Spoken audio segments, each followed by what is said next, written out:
Hello, good morning, good afternoon, good evening, wherever you are. Welcome to another LinkedIn live session of the EUDF. And today with another intriguing topic of how methods and framework can actually distance us from our customers. And I'm very happy to welcome the fabulous Dr. Stefanie Puckett today, a psychologist at Synergy Mind Consulting. Welcome, Stefanie. Hi, thank you, Tina. It's great to be here. Yeah, it's great having you. It's really great having you. And I would like to start the session with a little bit of an introduction of you. Maybe you could tell us a little bit about yourself before we are diving into this really intriguing topic. I'm really excited about this. Me too. I'm also curious about all you guys' comments. Please shoot away. I've seen in the LinkedIn ad that we have people from basically all over the world joining us today, which is very exciting. Special regards to the US, which was my home for nearly 4 years. I lived over there, so it's just great to be connected over this platform. As you said, I'm a psychologist. That's what I studied. That's what I learned, and I continued my research in organizational development, writing a thesis about management diagnostic, personality, leadership. These were my topics. I worked in a few consulting companies, worked internally in HR in Switzerland, and then the US. I had my own business over there. Back here, having my own business now. You've probably seen my profile, Psychology for Agility and Synergy Mind Consulting. That's my new baby. So I'm just walking around helping clients here and there, organizational development, a lot of leadership development, coaching, assessment, and psychological counseling, where I actually would like to talk a little bit about today. That one. I'm located actually I'm the only one looks like in the call from Germany. I live in Augsburg, which is in Bavaria, close to Munich. That's where I'm located. Very nice. Well, I'm originally from Germany, right? But not located there. You're right. Well, it's great having you. And it sounds like you're very, very deep in the topic. I mean, you make it sound like, oh, yeah, I'm walking around there and there, like a walk in the park, which is not, I know, being in the field.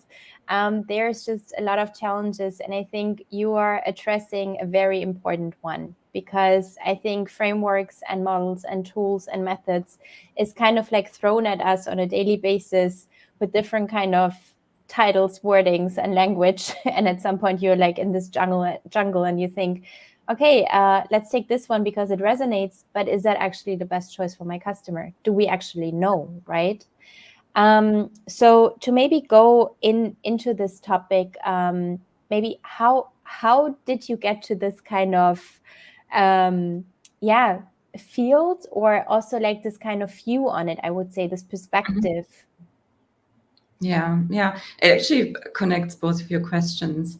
As a psychologist, we're trained to look for patterns. We're trained to analyze human nature and observe and learn.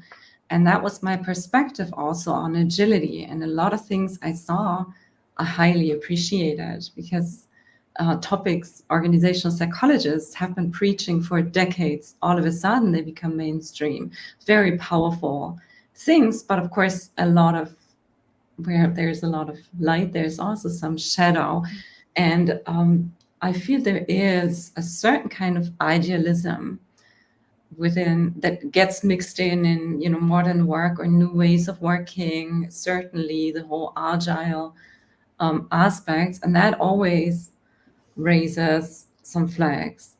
And I was actually I was invited to the Agile 2023 in Scotland to present, and I had a great speech put together, which had a few, let's say, provocative elements, and I found myself deleting those slides before the speech. I'm not sure if I regret it or not, but I thought, I'm not sure if the Agile community is ready, to face some very deep criticism. So I took them out, and then I listened to Lisa Edigan's speech. She had the keynote in the session. She's a very inspiring woman. It was great meeting her. And she actually had a slide that, and I quote, to make sure I quote correctly, the slide said, inspect and adapt the way of working in your situation without capitulating to limiting beliefs or structures that no longer serve. And I thought that to me really hit the mark. What is agility, or what is the core aspect of dealing with increasing complexity, increasing speed of change, etc.? It's nothing but inspect and adapt. And why not applying this core message to our own ways of working? And this is exactly, and that's why I like her statement so much, where frameworks, methods, philosophies come in and yes, give us guidance, right? Help us to improve the status quo or improve existing processes, or work approaches along of those frameworks. That's very helpful. But what if we need to adopt beyond the current processes? And there I find that just adding another framework, or like you said, using new words to describe the same old things, getting another set of values in, we would like to focus on. All this creates, in my eyes, just simply more constraints in our ways of working, in our thinking, and certainly in our ability to adapt. For example, to our customer needs. That was this one issue that really, triggered me. Same when I looked more into business agility. It doesn't have, given the framework, right? There's no real framework for business agility. It's react to the market, be proactive, be hyper aware, make sure you're on top of the developments and you exceed the expectations of your customer. This is how things work. But this is not where you could apply any sort of framework. Maybe that's the entrance part of it. And then the other part comes from a more deeper psychological perspective or experience I make in coaching sessions, but also counseling sessions along the lines. Should I just go ahead and draw into it, or I just would like to comment on one thing that I thought was really interesting what you said, and I think it's sometimes even overlooked, which is the part, why are we actually needing these kind of frameworks or methods, right? It's oftentimes to stimulate a dialogue, or even to persuade somebody, convince somebody to go in a certain direction or whatever. But at the end of the day, the ultimate goal is actually a behavior change, right? I mean, not in every context, but if we talk about transformation, or if we talk about being adaptive, we're talking about a way of being, right? Being adaptive, being resilient, being responsive. So I think this is a really important connection that we kind of need to highlight, because if I think about the educational system already, is like this. I did business studies, right? So and it was the same. I mean, you get all these methods and frameworks that are kind of thrown at you, and you need to practically learn them by heart to use them in some kind of test, and then you get graded by it. And then at the end of the day, it's yeah, but wait a minute. I mean, if we're supposed to be prepared to do what in the future, right? Like we talk about evolving leadership, or I don't know, just let's say being ready for the world of work. This is kind of contradictive. So I just wanted to highlight the behavior part in it. Absolutely. And you're right, it does not only get overlooked, it also gets swept under the rug in some contexts. You probably all heard it or seen all those posts a few years ago, very prominent. It's not about doing agile, it's being agile, right? Like an evolution. You start doing agile and then you become agile.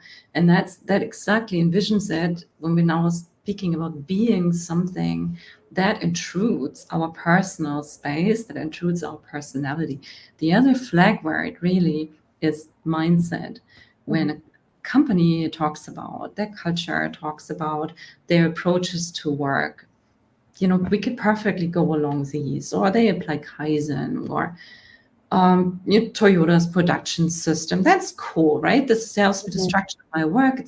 It's a technical framework I can apply. But then another company comes around and say, we are agile, we are progressive, or whatever have you.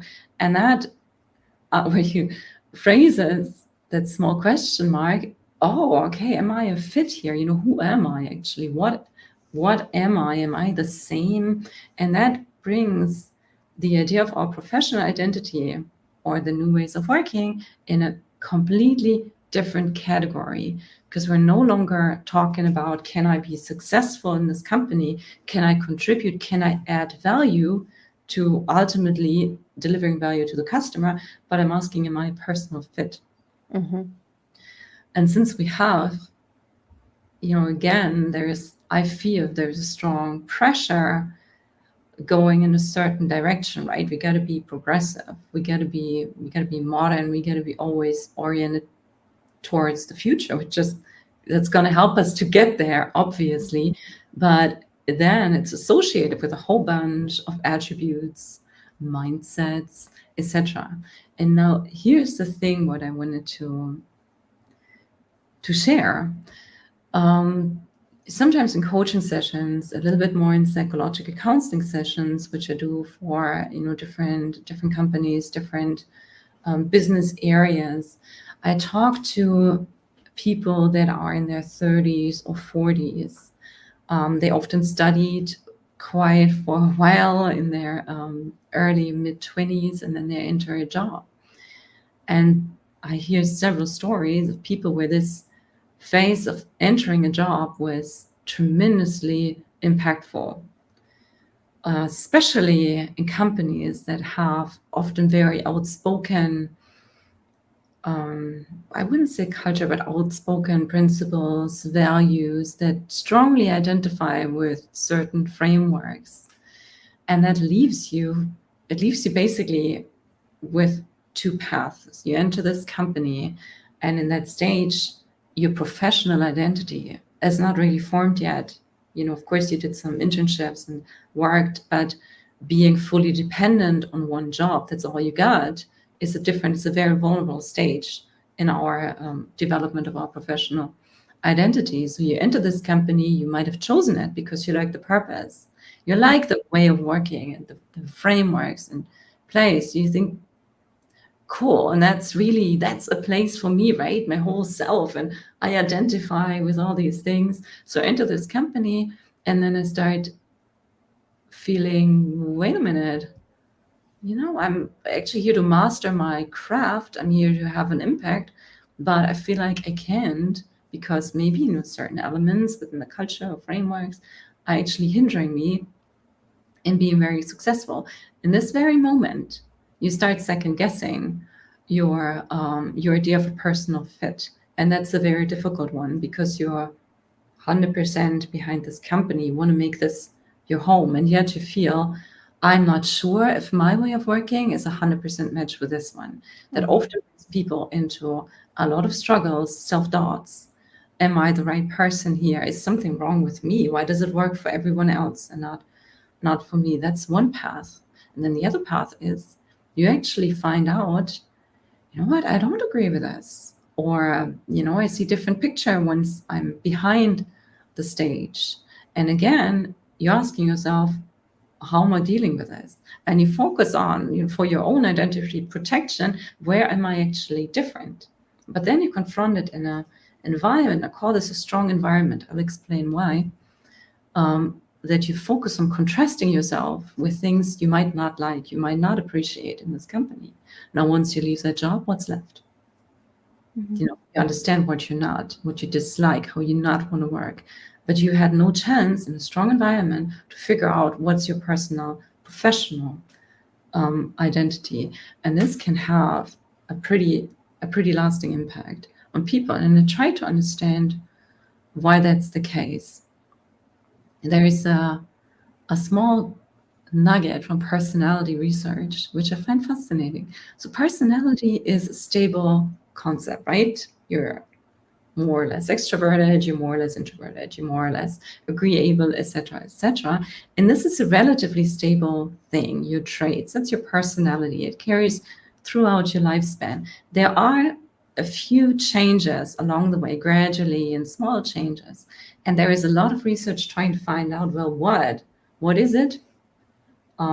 Beside, what we inherited and early childhood experiences that has an impact on our personality. And they compare different critical life events like the wedding, death of a person, a job loss, having a child. And now, if you just look at those two events, having a child and a job, what do you think has the bigger impact on our personality? I'm not sure if I'm the right person to answer that because this topic is really hitting home. You know my story a little bit, right? About and for me, it went in like the other direction of like this exaggerated form of purpose actually intervening in my identity, and this over kind of, like I felt so much purpose and meaning and belonging every single day until I didn't anymore, right? And until I started to question. And then indeed I exited the organization, and it felt like, okay, there's a huge identity loss, right? Like, because Yes. I identify myself so much with the organization. And then so this reflection on, was there somewhat like a gap that I tried to fill, like a gap of disconnection, right? Did I then turn unconsciously to the organization and said, please give me purpose to fill this kind of gap? A lot of, kind of like things in motion, and also obviously living in this or growing up in this generation of self-actualization, this kind of like, I have to have an impact and all that, and obviously very drawn to also self-management. This is how I worked, and I'm still an advocate also for self-management, depending on the context and such, and because it's to me such a very natural thing. But Right.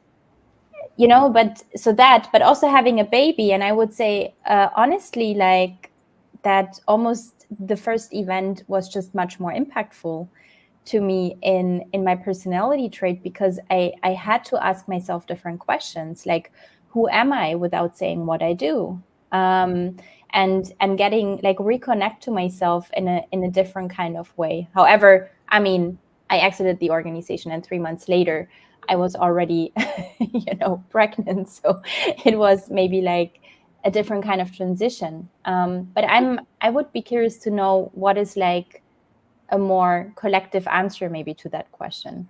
Yes, I did like your explanation though, of facing a personal life event might lead you through questions about, what does it tell me about myself? How do I feel in this new role, etc. Whereas a job, we're confronted with somebody else's expectations and role settings. And it does turn out in research that our job has a bigger impact than having a child, creates more personality change. And that's something I see again and again and again. I see it very positively from people that have work experience that really help them excel in their private life and brought them self-confidence. And yes, an additional sense of meaning or belonging to something bigger, a very positive impact. But I see the opposite as well. And I think, to your question, the gap you want to fill. When I thought about the session today, the self-determination theory crossed my mind. I saw we have a few psychologists listening to us as well that might ring a bell, where we decide or we differentiate between three basic human needs: autonomy, competence, and relatedness. And I feel like these play a huge role when we talk about a strong environment that is resembled by very strong principles and frameworks that define the way of working. We have autonomy basically as our, if you want to put it in a hierarchical level, that's probably even on a much deeper level. But what these frameworks do is they offer us relatedness. we agree on the same way of working, we have the same values, the same purpose, so we feel strongly related. We have a big emphasis on any new way of working ideas, on team and cohesiveness within the team, coherentness, and the team being strongly related. So this is a great offer because it meets one of our needs. But then at some point, I got two more motives, right? One thing might seem easy, and that's competence. You go in this company, it's what I mentioned in the beginning, to be successful, to create that value, to feel competent, do something.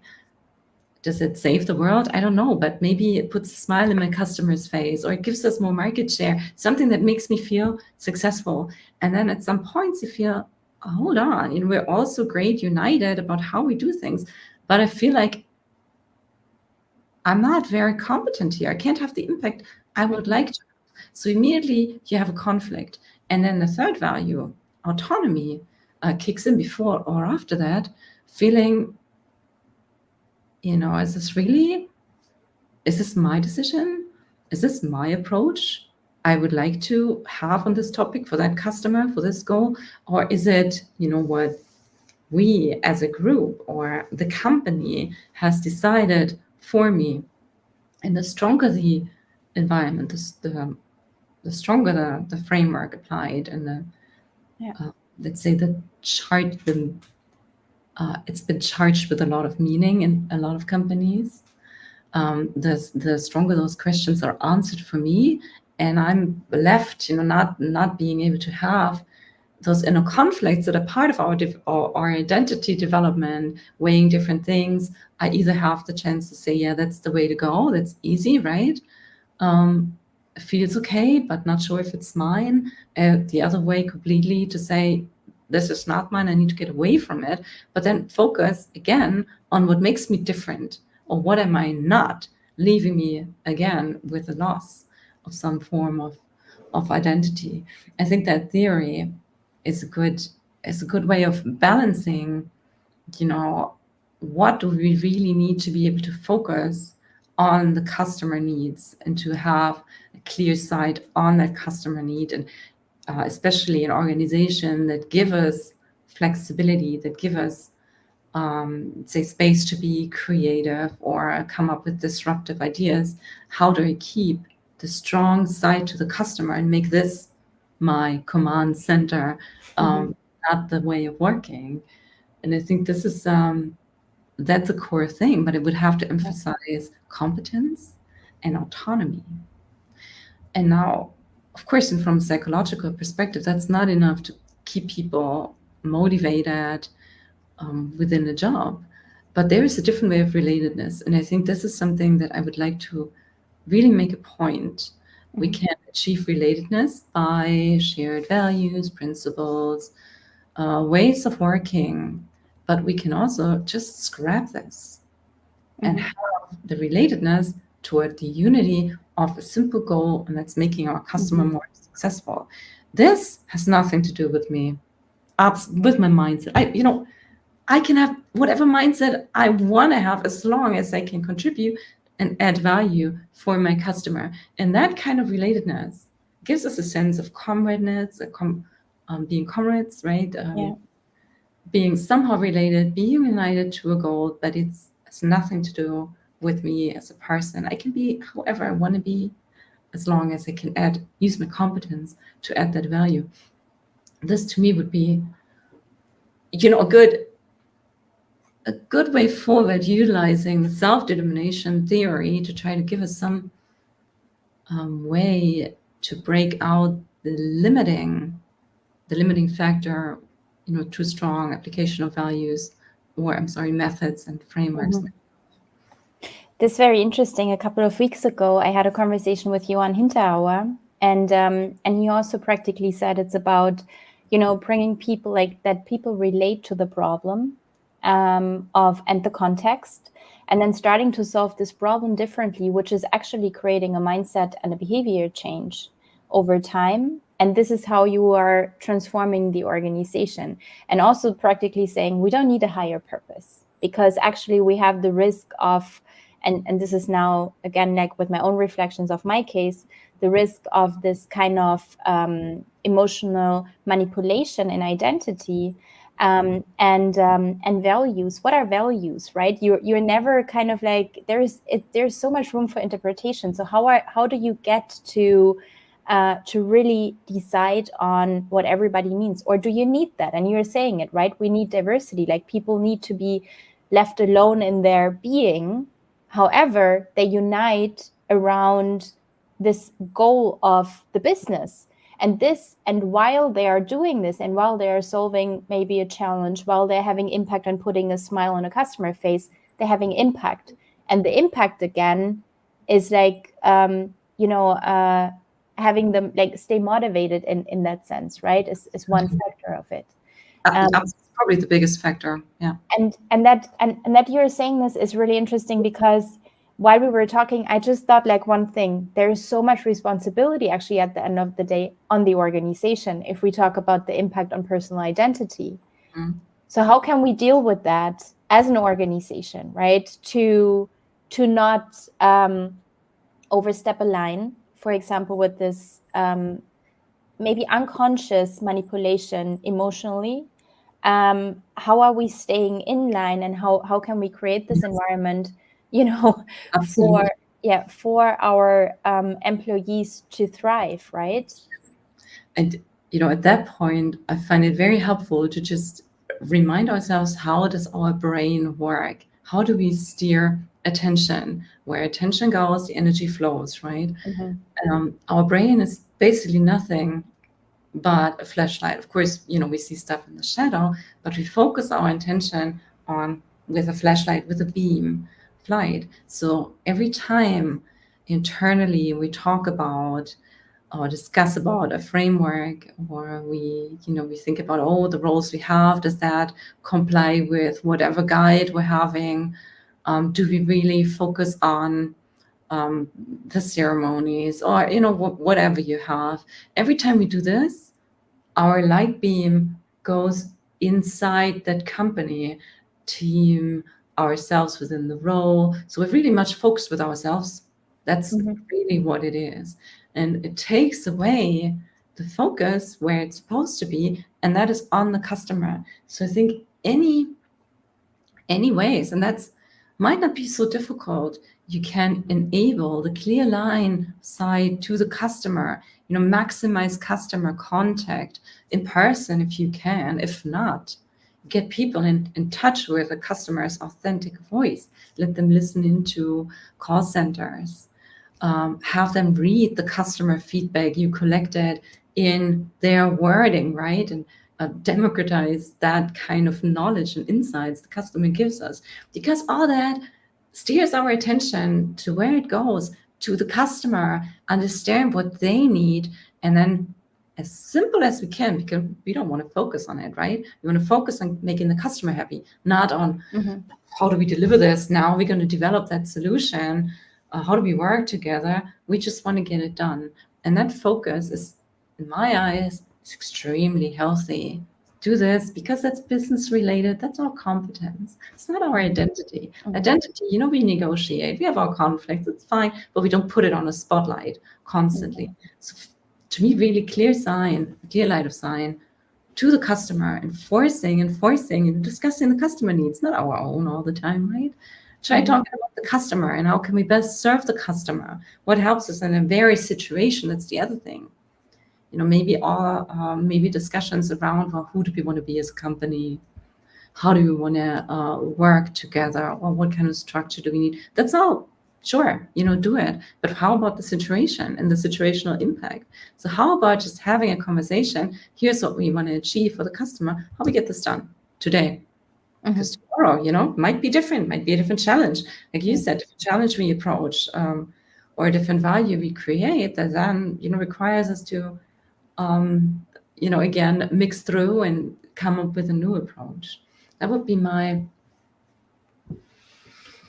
best guess how we can handle it, right? And there are organizations that show us that that's highly successful.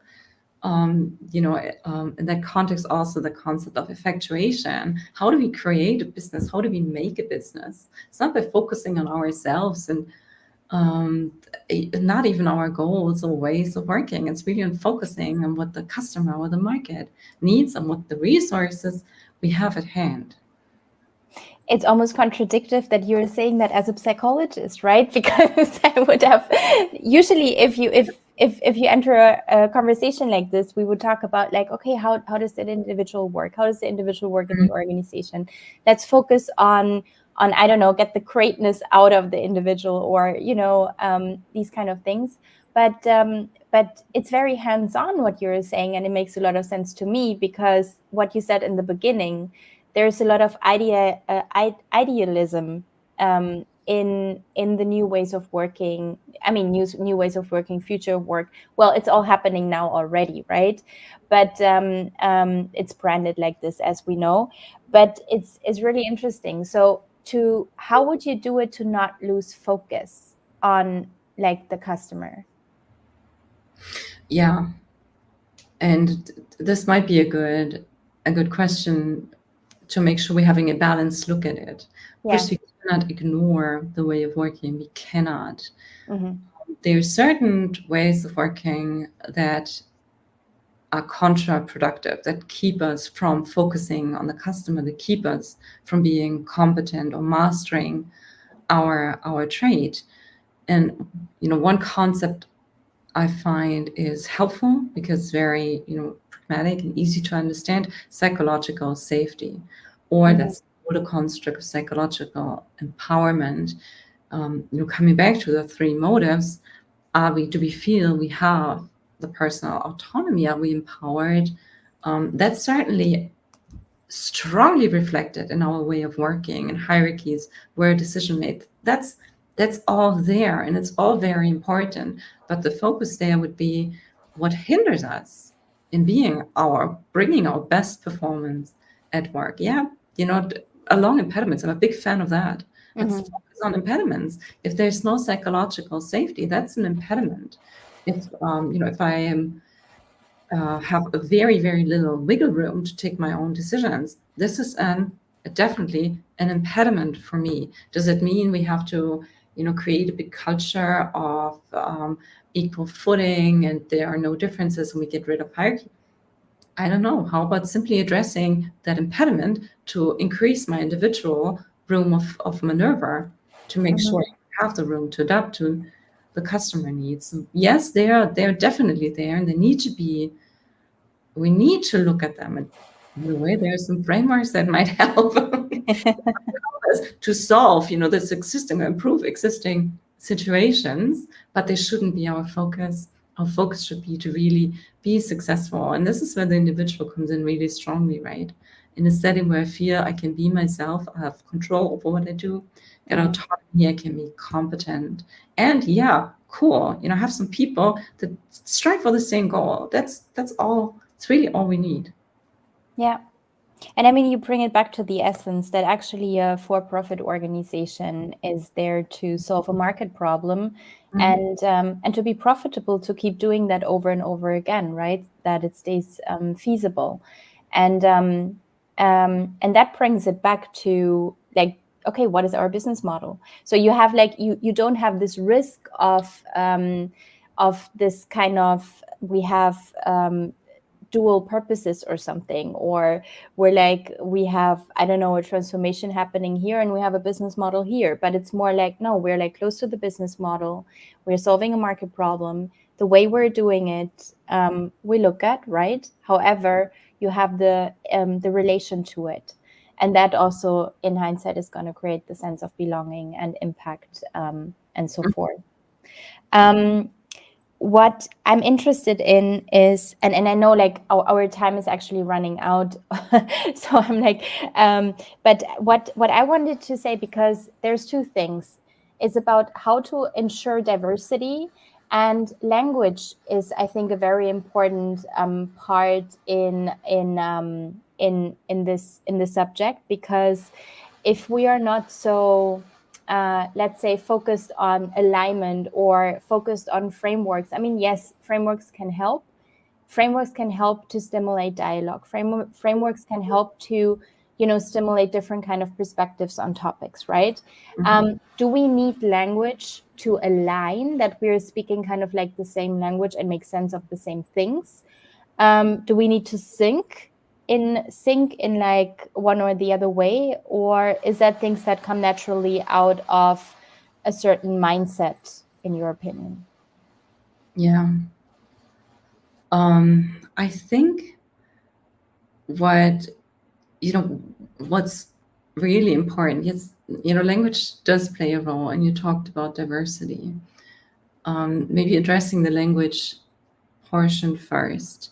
Language, or deciding on certain terms certainly helps to ensure we're all on the same page. We understand what the other person is talking about. That makes things very much, or it makes things easier. We have to be very careful though in choosing these terms to not immediately charge them up with the values, negative, positive. So the other thing must be very negative. And language, while it offers us clarity, it also offers us constraints. So if we try to find the common language we speak in a company by using a framework for it, then we adopt the framework, adopt the restraint. Who knows if that's actually the best way for us even to communicate. So I'm a big fan of get rid of everything, all the frameworks, all the existing knowledge. Let's just get a blank piece of paper. And then, comes in what you said. Why are we here?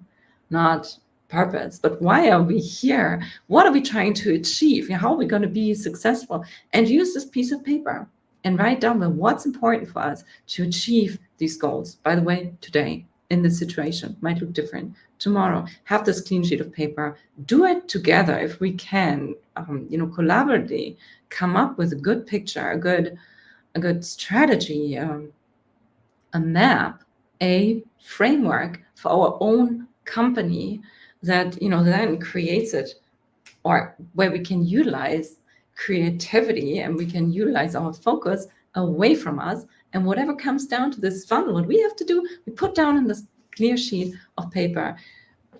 Who cares later how the exact wording is, but it's our wording. It's going to help us to communicate for this case, this situation of phase we're in. That's, I find again the balance to keep our creativity and not having us put in another box with with the language or the wording, the framework giving to us.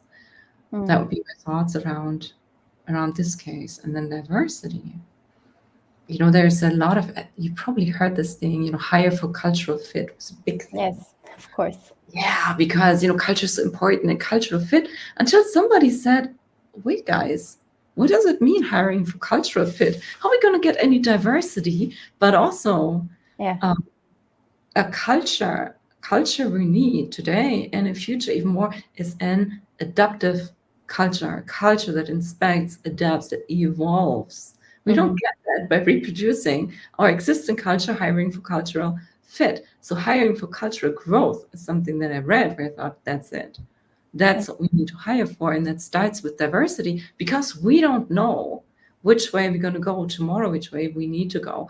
And the more diversity we have, the more options we have, the broader our horizon, and actually, scanning the options that are countless, that are highly complex from all those different angles and perspectives. There, this to me is bringing diversity not on necessarily how do we want to be. We want to be maximum, want to be diverse at all costs. We gotta, make sure we have everyone represented, but more focusing on to tackle the challenges at hand, and the future challenges might have better chances if we have a more diverse team to help us get to that goal. Yeah. No, thank you. That makes a lot of sense. And also what I wanted to point out is, you said it twice, the creativity part. And I think here also we're trying with models and methods and frameworks to almost mechanize this process, right? And we make it rigid, but we want a fluid outcome. So that is already contradictory, like at its core, right? And the same with diversity. But I think it also sometimes it feels like that diversity that it's not understood well, because it is diversity at its, like, if you go deeper, there's so much more about it, right? We talk about different perspectives, beliefs, like, and it's not only like representing different subgroup. Obviously, they come with different, perspectives and needs as well. However, I think looking at it out of a little bit of a broader perspective brings also more diversity in there. And I think, but this is like a topic for itself. We could really put light on how is that well done in organization, because I feel a lot of people are advocating for it, but there's only a few who actually know how it's done well, I feel sometimes. But our time is up, Stefanie. I want to say, like, on August 5th, there's going to be a problem-solving session with Stefanie. And I really like, here, you see the link. Lorena put the link in here. Join it. It's it's from 5 p.m. CET to 6 p.m. And we will go hands-on in the topics. It's going to be an open case session. So bring your case. And it would be great to just to continue our conversation. And thank you so much, Stefanie. I hope you could say what you wanted to say, or if there's more. Well, I know there's more. Right? But I really enjoyed the conversation. I think there were some good questions that came up in our dialogue. So I hope that the audience also got something useful out of it, maybe an impulse to think. That you can let us know in the comments if you want, can continue the discussion there. It'd be great to get different perspectives on this matter as well. Yes, no, definitely agreed. So if there's more questions, please get in touch. And I'd love that. Thank you so much, Stefanie. It was a real blast. Thank you. Thank you.